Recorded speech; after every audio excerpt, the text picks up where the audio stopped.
बुलंदशहर में कृषि यंत्र घोटाले में एफआईआर दर्ज, ठेले खोमचे वालों को किसान बनाकर कागजों में मुहैया करा दिए गए बेलर्स। कृषि विभाग में तैनात एक कर्मचारी समेत कृषि यंत्र वितरक 4 फर्मों पर दर्ज कराई गई एफआईआर।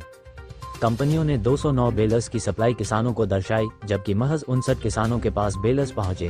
कृषि यंत्रीकरण स्कीम की आड़ में किया गया करोड़ों रुपए का घोटाला। करोड़ों रुपए की सब्सिडी डकार गए कृषि उपकरण वितरक फर्म और कृषि विभाग के अधिकारी। डिबाई और खुर्जा की 4 फर्मों को दी गई थी कृषि यंत्रीकरण स्कीम के तहत बेलर्स वितरण की जिम्मेदारी। बुलंदशहर सिटी कोतवाली में धोखाधड़ी और दस्तावेजों में गड़बड़ी की धाराओं में दर्ज की गई एफआईआर। देखिए खबर निष्पक्ष वार्ता समाचार पर। आरोप है और ये आप लगे हुए थे, तो क्या आपके पास दस्तावेज है? देखिए, मैं भारतीय किसान यूनियन किसान शक्ति का राष्ट्रीय संगठन महामंत्री हूँ और वे इसमें अगस्त 2022 से लगा हुआ हूँ। अगस्त 2022 में हमने इसमें ज्ञापन देना शुरू किया और तब से लेके आज ये कार्रवाई हुई है। हालांकि हमने शासन प्रशासन से ये मांग की थी कि केवल बेलर नहीं, इसमें तमाम जो कृषि उपकरण हैं जिन पे किसी जैसे ट्रैक्टर था तो उस समय ट्रैक्टर पे 40% सब्सिडी मिल रही थी, रूटावेटर था, कल्टीवेटर था, सीड मशीन थी, कंबाइन मशीन थी। कंबाइन मशीन पे 60% सब्सिडी थी, जिसकी कॉस्ट कंबाइन मशीन की 30 लाख है और 60% सब्सिडी यानी आधे से भी कम में वो मशीन दी जा रही थी। लेकिन केवल और केवल बेलर की जाँच इनके द्वारा की गई है और बेलर की जाँच भी ये आधी अधूरी है। जो एफआईआर हुई है इसमें कई अधिकारी इन्होंने अभी भी बचाने की कोशिश की है। जैसे एक अधिकारी हैं उप कृषि निदेशक धनंजय सिंह वो अधिकारी हैं जो इसमें पूरे प्रकरण में संलिप्त है और उन्होंने जो है मुझे खरीदने की कोशिश की और जब मैं नहीं बिका तो उन्होंने मुझे जान से मारने की धमकी भी दिलवाई गुंडों से, जिसकी एफआईआर दर्ज हुई, चार्जशीट लगी और गुंडा एक्ट में कुछ लोगों के खिलाफ कार्रवाई भी हुई है उसमें। तो बेलर पे ही आ रहा हूँ, ये मेन तो बेलर ही है। बाकी बेलर के अलावा मैं ये बता रहा हूँ कि कृषि विभाग बेलर के अलावा तमाम जितने कृषि उपकरण थे उन पे तमाम पे घोटाला हुआ है। तो बेलर पे जो घोटाला ये हुआ है इसमें आधी अधूरी एफआईआर हुई है अभी। और इन्होंने जो कहा है कि इनमें किसानों से अब जो रिकवरी के लिए कहा गया है एफआईआर में, ये बिल्कुल निराधार है, निराधार गलत है। क्योंकि जिन किसानों के खाते में पैसा 1 घंटे के लिए या 2 घंटे के लिए गया और उसके बाद वो व्यापारी के खाते में पैसा चला गया, तो उन किसानों से रिकवरी नहीं होनी चाहिए। ये रिकवरी व्यापारियों से ही होनी चाहिए, अधिकारियों से होनी चाहिए। ये लगभग कितने करोड़ का घोटाला हुआ है, कितने किसान इफेक्टेड हैं? देखिए, बेलर का घोटाला जो बेलर से संबंधित आप यदि पूछोगे तो ये 209 बेलर थे और 209 बेलर में इन्होंने जो कॉस्ट रखी थी उसकी करीब 11.5 लाख रुपए एक बेलर की कॉस्ट रखी थी। और 209 बेलर की जब जांच हुई तो केवल 58 बेलर किसानों के पास पाए गए। शेष बेलर इन्होंने केवल कागजों में दिखाए गए।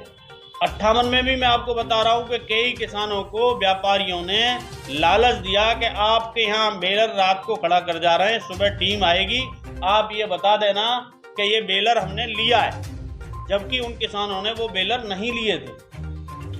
तो ये सब कागजों में ही उन लोगों ने दिखा दिए थे। बाकी जो शेष बेलर थे वो अनुपस्थित मिले, वो गांव में नहीं मिले, किसान के पास नहीं मिले। तो इतना बड़ा घोटाला तो ये बेलर का ही है। लेकिन यदि सारे कृषि उपकरण घोटाले को मैं जोड़ लूँ तो ये 220 करोड़ का घोटाला है, 220 करोड़ का, जो इन व्यापारियों ने किया। बेलर का घोटाला आप 209 और 58 केवल मिले हैं। 58 के बाद जो शेष बचे हैं उसे मल्टीप्लाई कर लीजिए आप 11 से 11.5 से, तो ये इतना बड़ा घोटाला ये बेलर का है। अच्छा, और किस तरह की मांग आप आगे? नहीं, हमारी ये मांग है कि एक तो ये किसान से जो रिकवरी के लिए कहा गया है वो रिकवरी किसान से न की जाए और उसमें कई अधिकारियों को, जैसे मैंने अभी बताया कि धनंजय सिंह जैसे भ्रष्ट अधिकारियों को बचाने का प्रयास किया गया है, तो ऐसे भ्रष्ट अधिकारियों को भी इसमें लिया जाए। और यदि ये यहाँ से संभव पहले भी नहीं था, आगे भी मुझे ये लग रहा है कि फिर हमें लोकायुक्त की शरण में जाना पड़ेगा लखनऊ और वहाँ से ही ये संभव होगा। जिन लोगों को बेलर दिया गया था उन पात्रता की शर्तें क्या थी? बेलर में पात्रता की शर्तें ये थी कि जो किसान ट्रैक्टर ले रहा है उसको एक बेलर देंगे, उस पर 80% सब्सिडी देंगे। और ट्रैक्टर पे हम 40% सब्सिडी देंगे, ये पात्रता थी। लेकिन उन्होंने ऐसे लोगों को भी बेलर प्रोवाइड करा दिए गए जिनके नाम पे 1 इंच जमीन नहीं थी, 1 इंच जमीन नहीं थी, जो डिबाई में केले का ठेला लगा रहे थे, जूस का ठेला लगा रहे थे। उन पे केवल जो अपना 35 वर्ग गज में मकान है उसके अलावा कोई ज़मीन नहीं थी। उनकी 15-15 बीघे की खतौनी बनवा दी गई इन भ्रष्ट व्यापारियों और अधिकारियों के द्वारा। और उनको जो है प्रधानमंत्री सम्मान निधि भी उनके खाते में आई 6-6 महीने, 6-6 बार, 6-6 महीने नहीं, 6 महीने में तो आती है ही, 6-6 बार बाहर सम्मान निधि भी आ गई उनके खाते में। जबकि आज भी ऐसे किसान तमाम हैं, जब से ये प्रधानमंत्री सम्मान निधि किसानों को देना शुरू हुई है आज तक काफ़ी किसानों के खाते में नहीं आई है, जबकि उन पर ज़मीन है, उन पर खतौनी है। तो इसमें कहीं ना कहीं जो कृषि विभाग के अलावा जो और विभाग आते हैं वो भी इसमें सम्मिलित हैं, जैसे बैंक कर्मचारी इसमें सम्मिलित हैं और जो तहसील स्तर के कर्मचारी इसमें सम्मिलित हैं। जब किसान सम्मान निधि आती है तो उसमें लंबा प्रोसीजर होता है। अब तो केवल कृषि विभाग का कर दिया है, लेकिन जब ये शुरू में हुआ था उस समय एक लेखपाल गांव में आता था, खतौनी देखता था, खतौनी की कॉपी लेता था और प्रधान भी साथ में बैठते थे। प्रधानों के साथ बैठ के उसकी लिस्ट तैयार कराई जाती थी, प्रधान जी भी मोहर लगाते थे और उसके बाद उसमें लेखपाल की रिपोर्ट लगती थी, फिर कानूनगो की रिपोर्ट लगती थी, फिर नायब तहसीलदार की लगती थी, फिर तहसीलदार की लगती थी। तब कंप्यूटर ऑपरेटर द्वारा उसको चढ़ाया जाता था, तब सम्मान निधि मिलती थी।